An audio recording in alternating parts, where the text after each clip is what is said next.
लोकसभा चुनाव के लिए उत्तर प्रदेश में 19 अप्रैल को पहले चरण का मतदान होगा। इससे पहले भारतीय राष्ट्रीय कांग्रेस के पूर्व राष्ट्रीय अध्यक्ष और समाजवादी पार्टी के नेता अखिलेश यादव ने यूपी स्थित गाजियाबाद में प्रेस वार्ता की। इस दौरान अखिलेश यादव ने यह भी बताया कि प्रेस वार्ता दिल्ली की जगह गाजियाबाद में क्यों की गई। अखिलेश यादव ने कहा कि एनडीए को पीडीए हराएगा। उन्होंने कहा कि यूपी से ही आए थे, यूपी से जाएंगे। गाजियाबाद से गाजीपुर तक बीजेपी को हराएंगे। इससे पहले अखिलेश ने कहा कि इंडिया गठबंधन गाजियाबाद से गाजीपुर तक इंडिया गठबंधन बीजेपी का सफाया कर देगी। एनडीए को पीडीए हराने जा रहा है। और जहां तक सवाल परिवारवाद की बात है, आज नवरात्र है, आज शुभ दिन है। भारतीय जनता पार्टी के लोग संकल्प लें कि ना किसी परिवार वाले को टिकट देंगे और ना किसी परिवार वाले से वोट मांगेंगे। और गाजियाबाद में कार्यक्रम इसलिए किया है क्योंकि हम दोनों लोगों ने संकल्प लिया है। वो तो इंडिया गठबंधन का नाम भी ठीक से नहीं ले पाते हैं। INDIA तो इंडिया होता है, इंडी कब से हो गया। यहां से सफाया होगा गाजीपुर तक। जो 14 में आए थे वो 24 में चले जाएंगे। और यूपी वाले स्वागत भी अच्छा करते हैं। और इस बार तो ढोल नगाड़ा और सब कुछ की तैयारी है। इस बार विदाई भी बहुत शानदार होने जा रही है। समाजवादी पार्टी के मुखिया अखिलेश यादव ने कहा, भाजपा की हर बात झूठी निकली, उनके वादे झूठे निकले। ना किसान की आय दोगुनी हुई, ना नौजवानों को रोजगार मिला। विकास के जो सपने दिखाए थे वे भी अधूरे हैं। इनका जो नैतिकता का बुलबुला था वे भी टूट गया। चुनावी बॉन्ड ने इनका बैंड बजा दिया। भाजपा सभी भ्रष्टाचारियों का गोदाम बन गई है। न केवल भ्रष्टाचारियों को ले रहे हैं, बल्कि भ्रष्टाचारियों ने जो कमाया है उसको भी अपने साथ रख रहे हैं। जो डबल इंजन का दावा करते रहे, उनकी होर्डिंग देखिए, अब डबल नहीं अकेले दिखाई देते हैं। दूसरी ओर यह पूछे जाने पर कि क्या वह अमेठी और रायबरेली से लोकसभा चुनाव लड़ेंगे, कांग्रेस नेता राहुल गांधी ने कहा, ये भाजपा वाला का सवाल है। बहुत अच्छा, मुझे जो भी आदेश मिलेगा मैं उसका पालन करूंगा। हमारी पार्टी में ये सभी उम्मीदवारों के चयन का निर्णय सीईसी द्वारा लिए जाते हैं। राहुल जी, स्वागत है आपका। दोनों नेताओं, जबकि आज प्रचार का पहला चरण समाप्त होने वाला है, आपने मेरे मित्रों को थोड़ा सा कसरत करा दी। वो दिल्ली से यहाँ आए हैं, आपने गाजियाबाद में ही क्यों पीसी की? यूपी और दिल्ली छोड़ के गाजियाबाद में पीसी हो रही है। दूसरा सवाल ये है राहुल जी से कि लोग तो गुजरात छोड़कर पीएम बनने के लिए बनारस आते हैं, आप बाय नाइट चले गए, तो क्या अमेठी या रायबरेली से आप लड़ेंगे? ये बीजेपी वाला क्वेश्चन है। ये पत्रकार का सवाल। पहले ही opening ball BJP question. Very good, शाबाश। देखिए, अमेठी के बाद कांग्रेस का डिसीजन है। जो भी मुझे ऑर्डर मिलेगा मैं वो करूंगा। सीईसी मीटिंग, हमारी पार्टी में सीईसी मीटिंग्स में ये डिसीजन लिए जाते हैं। बट पहला बीजेपी का question, good question, thank you. Amar Ujala से निशा, आप थोड़ा शांत हो जाइए यहाँ पे। बहुत बहुत स्वागत है। मेरा सवाल आपसे ये है कि यूपी में न केवल यूपी में बल्कि पूरे देश में इस बार कांग्रेस ने अपने बहुत कम प्रत्याशी 268 अभी तक सामने आए हैं और यूपी में तो 80 सीटों के मुकाबले केवल 17 सीट हैं। ऐसा क्यों? क्या ऐसा मान के चल रही है कांग्रेस कि आप कमजोर चल रहे हैं, या यूपी में कमजोर है कांग्रेस इसलिए सपा या आपकी गठबंधन बाकी सहयोगी पार्टी सीट नहीं देना चाह रही है? नहीं, हमने डिसीजन लिया है कि इंडिया गठबंधन चुनाव लड़ेगा और हमने सीट शेयरिंग की है और ओपन माइंडेड तरीके से, दिल खोल के हमने सीट शेयरिंग की है। हम चाहते हैं कि थोड़ी सी हम फ्लेक्सिबिलिटी दिखाएं और ओपन माइंडेड तरीके से हम चुनाव लड़ें। इसीलिए हमने स्पेस हम अपने पार्टनर्स को दी है, बट इसका कोई कमजोरी का मतलब नहीं है। पीटीआई से अनवर। राहुल जी, मेरा सवाल आपसे है कि पिछले बार जो आप दोनों लोगों का गठबंधन था वो सफल नहीं हो सका उत्तर प्रदेश में। एक बार फिर आप लोग साथ आए हैं और प्रधानमंत्री ने पिछले दिनों कहा कि ये दो लड़कों की फ्लॉप फिल्म है जो इस बार भी फ्लॉप होगी। तो आगे आप क्या उम्मीद कर रहे हैं इस गठबंधन से? उत्तर प्रदेश में कितनी सफलता मिलेगी और कितनी सीटों की उम्मीद है इस बार आप लोगों को? देखिए, मैं सीट्स का प्रेडिक्शन तो नहीं करता हूं। जनरल बात कह सकता हूं कि बीजेपी को मुझे लग रहा था 15-20 दिन पहले कि 180 से 180 तक जाएंगे, अब मुझे लग रहा है 150 तक जाएंगे। हर स्टेट में हमें रिपोर्ट मिल रही है कि हमारा चुनाव इंप्रूव कर रहा है और अंडर करंट है। जहां तक गठबंधन की बात है, यूपी गठबंधन की बात है, बड़ा पावरफुल गठबंधन है और बहुत अच्छा परफॉर्मेंस होगा हमारा उत्तर प्रदेश में। दैनिक जागरण से आदित्य त्रिपाठी। आप दोनों का बहुत बहुत स्वागत है। मेरा प्रश्न यह है कि उत्तर प्रदेश में एनडीए गठबंधन रोकने के लिए आपकी क्या रणनीति है? सॉरी, क्या? उत्तर प्रदेश में एनडीए गठबंधन को रोकने के लिए आपकी क्या रणनीति आप दोनों लोगों की? उत्तर प्रदेश में नेशनल लेवल पे मैं आपको हमारा फाउंडेशन बता देता हूं और वही आइडियाज हम उत्तर प्रदेश में भी चलाएंगे। देखिए, पिछले 10 सालों में नरेंद्र मोदी जी ने नोटबंदी करके, गलत जीएसटी लागू करके, और जो बड़े बड़े अरबपति हैं, अदानी जी हैं, उनका पूरा सपोर्ट करके जो रोजगार पैदा करने का सिस्टम था उसको उन्होंने कंप्लीटली खत्म कर दिया है। तो सबसे पहला काम जो रोजगार हिंदुस्तान के युवाओं को मिलना चाहिए उसको एक बार फिर स्ट्रेंथन करने का है। उसके लिए हमने अपने मैनिफेस्टो में 2-3 आइडियाज दिए हैं। एक आइडिया रेवोल्यूशनरी आइडिया है, राइट टू अप्रेंटिसशिप। तो जो अमीर घर के बच्चे होते हैं वो अप्रेंटिसशिप करते हैं, ट्रेनिंग मिलती है, पेड ट्रेनिंग होती है। तो हमने डिसाइड किया है कि हिंदुस्तान के उत्तर प्रदेश के सब ग्रेजुएट्स को, डिप्लोमा होल्डर्स को हम अप्रेंटिसशिप का अधिकार देंगे। जो भी अप्रेंटिसशिप करना चाहेगा उसको प्राइवेट सेक्टर में, पब्लिक सेक्टर में, सरकार में अधिकार मिलेगा, अप्रेंटिसशिप का अधिकार मिलेगा, ट्रेनिंग होगी और 1 लाख रुपए साल का, 8,500 रुपए महीने का उस युवा के बैंक अकाउंट में हम डालेंगे। और ये करोड़ों युवाओं के लिए हम अधिकार दे रहे हैं। इससे एक ट्रेन्ड मैन पावर तैयार होगा, प्राइवेट कंपनीज को भी इसका फायदा होगा, सरकार को भी इसका फायदा होगा, और एक प्रकार से युवाओं के लिए ये एक जॉब मार्केट में एंट्री का सिस्टम हो जाएगा। दूसरी चीज, 30 लाख सरकारी रोजगार हैं जो नरेंद्र मोदी भर नहीं रहे हैं, वो वैकेंसीज हम युवाओं को देने जा रहे हैं। पेपर लीक की बात हुई है, उसके लिए हम कानून बनाएंगे, उसको हम खत्म कर देंगे।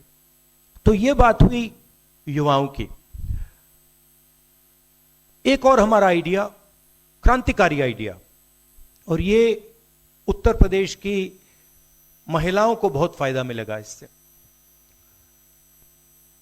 हर गरीब परिवार की हम लिस्ट बनाएंगे और हर गरीब परिवार में से हम एक महिला को चुनेंगे और उसके बैंक अकाउंट में महीने के 8,500 रुपए, साल के 1 लाख रुपए सरकार हर महीने बैंक अकाउंट में डालने जा रही है।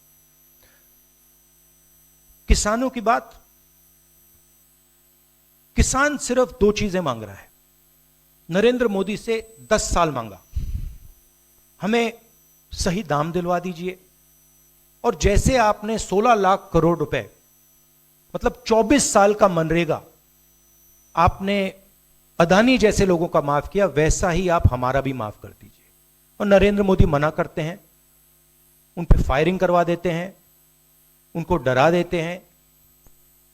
तो हमने लीगल एमएसपी का निर्णय ले लिया है।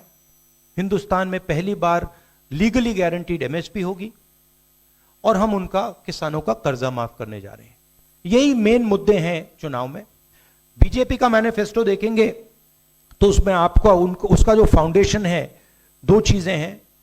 एक कि वो शायद 10-15 साल बाद ओलंपिक गेम्स इंडिया लाएंगे, और दूसरा एक या दो व्यक्तियों को वो चांद पे पहुंचा देंगे। तो ये बेसिकली चुनाव चल रहा है। शुक्रिया राहुल जी। अगले 3-4 सवाल आप कृपया अखिलेश जी से पूछेगा। ANI से शालिनी।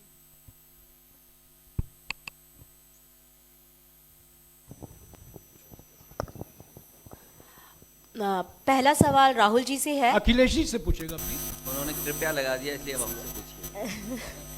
दोनों से पूछूंगी सर।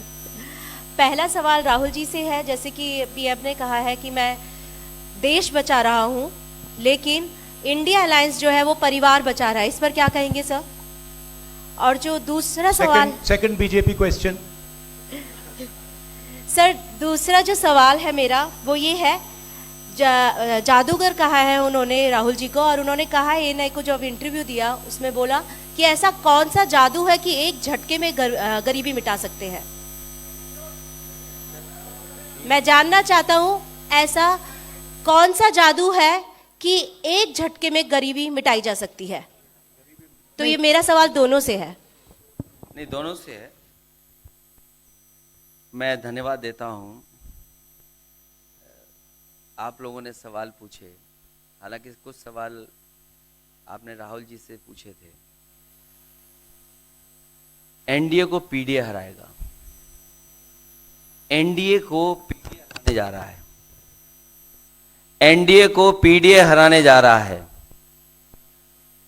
और जहां तक सवाल परिवारवाद की बात है, आज नवरात्र है, आज शुभ दिन है। भारतीय जनता पार्टी के लोग संकल्प लें कि ना किसी परिवार वाले को टिकट देंगे और ना किसी परिवार वाले से वोट मांगेंगे। और गाजियाबाद में कार्यक्रम इसलिए किया है क्योंकि हम दोनों लोगों ने संकल्प लिया है। वो तो इंडिया गठबंधन का नाम भी ठीक से नहीं ले पाते हैं। INDIA तो इंडिया होता है, इंडी कब से हो गया? यहां से सफाया होगा गाजीपुर तक। जो 14 में आए थे वो 24 में चले जाएंगे। और यूपी वाले स्वागत भी अच्छा करते हैं, और इस बार तो ढोल नगाड़ा और सब कुछ की तैयारी है। इस बार विदाई भी बहुत शानदार होने जा रही है। Times Now Bharat, Ranjeeta. अखिलेश जी से। तो आपने जो गरीबी को एक झटके में मिटाने की बात की, देखिए ये कोई नहीं कह रहा है कि गरीबी को एक झटके में मिटाया जाएगा। हम ये कह रहे हैं कि गरीबी को गहरी चोट पहुंचाई जा सकती है, और तरीके मैंने आपको बताए हैं। नरेंद्र मोदी जी ने पूरा का पूरा फोकस 22 लोगों पे किया है, 22-25 लोगों पे किया है।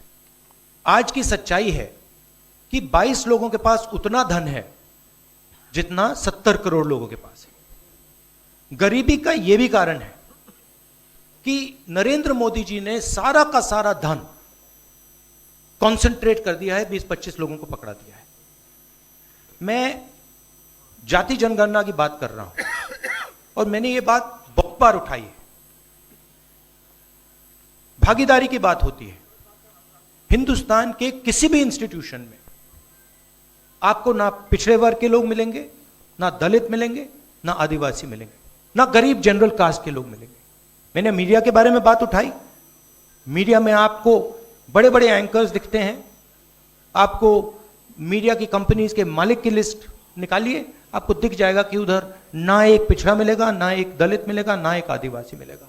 तो हम क्रांतिकारी काम करने जा रहे हैं। जाति जनगणना, महिलाओं को गरीब महिलाओं को 1 लाख रुपए, युवाओं को अप्रेंटिसशिप का कानून, अप्रेंटिसशिप का अधिकार, उनके बैंक अकाउंट में 1 लाख रुपए, किसानों को एमएसपी, तो ये सब गरीबों को पैसे देने के तरीके हैं।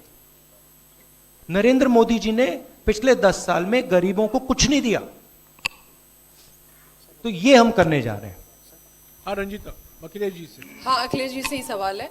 राहुल जी ने अभी जितनी भी चीजें कही, अखिलेश जी से नहीं, मैं सवाल पहले जितनी भी चीजें कही वो तमाम चीजें कांग्रेस के घोषणा पत्र में है। क्या इंडिया गठबंधन का अपना कोई साझा जो है वो मैनिफेस्टो होगा? अखिलेश जी, क्या जो राहुल जी कह रहे हैं क्या वही तमाम चीजें सपा की भी है, या सपा कुछ अलग भी घोषणाएं कर रही है चुनाव में? इंडिया गठबंधन नई उम्मीद है, और जैसा कि राहुल जी ने कहा कि उनके मैनिफेस्टो में बहुत सारी चीजें हैं जिससे गरीबी दूर की जा सकती है। उसी से जोड़ करके मैं ये कहना चाहता हूं कि जिस समय हमारा देश का किसान खुशहाल हो जाएगा, जिस दिन देश के किसान को अपनी लाभकारी मूल्य मिलने लगेगा फसल का, और मैं समझता हूं जितने भी राजनीतिक दल हैं और खासकर जो इंडिया गठबंधन के साथी हैं, वो ये बात कह रहे हैं कि हम एमएसपी की गारंटी देंगे या किसानों को लाभकारी मूल्य देंगे, और जिस दिन भारत सरकार किसानों की आय बढ़ा देगी, गरीबी दूर होना शुरू हो जाएगी। और मैं कई मौकों पर कह रहा हूं कि जाति जनगणना भी एक हमारा मुद्दा है। बिना सामाजिक न्याय के, बिना जाति की गैर बराबरी खत्म किए हुए हम अपने समाज को आगे नहीं बढ़ा सकते। और जैसा राहुल जी ने कहा कि खुशहाली के लिए जाति जनगणना जरूरी है, तो जाति जनगणना, सामाजिक न्याय और पीढ़ी की लड़ाई को लेकर के हम चलेंगे, उससे गरीबी भी दूर होगी और मान सम्मान भी मिलेगा। विक्रांत, एक चीज और देखिए, ये जो हमारा मैनिफेस्टो है, ये जरूर कांग्रेस पार्टी का मैनिफेस्टो है, मगर इसमें जो आइडियाज हैं वो इंडिया गठबंधन उनकी आइडियोलॉजी के आइडियाज हैं। और अगर समाजवादी पार्टी का कोई सजेशन हो या किसी और भी इंडिया गठबंधन की पार्टी का सजेशन हो, उसको हम सब ऑन बोर्ड करेंगे। तो हमारा मतलब जॉइंटली काम होता है, हम बातचीत करके, कंसल्ट करके काम करते हैं और फ्लेक्सिबिलिटी दिखाते हैं। और हम लोग G20 की तरह नहीं है, केवल 2 का चलता हो, बाकी सब 0 हो। अखिलेश जी समझने में वक्त लगेगा। अखिलेश जी G20 अखिलेश जी एक मिनट अखिलेश जी को बुलाया है। अखिलेश जी, राहुल जी, आप दोनों लोग, अखिलेश जी सामने, अखिलेश जी, राहुल जी, आप दोनों लोग 2017 में साथ आए थे, दोनों ने लखनऊ में प्रेस कॉन्फ्रेंस भी की थी, लेकिन 19 और 22 में आप दोनों अलग अलग हो गए, 24 में फिर साथ आए हैं। आखिर क्या वो मोमेंट क्या था जब दोनों के दिल में आया कि हाँ, हमको साथ आना चाहिए, जरूरी है? 7 साल बाद दोनों के दिल में कब ये मोमेंट आया कि हाँ, चलना है साथ? मूवमेंट क्यों बताना, हम साथ आ गए और साथ आ गए, यही मूवमेंट है। अपने शहर की लेटेस्ट खबरों के लिए चैनल को सब्सक्राइब करें और बेल आइकन को दबाएं।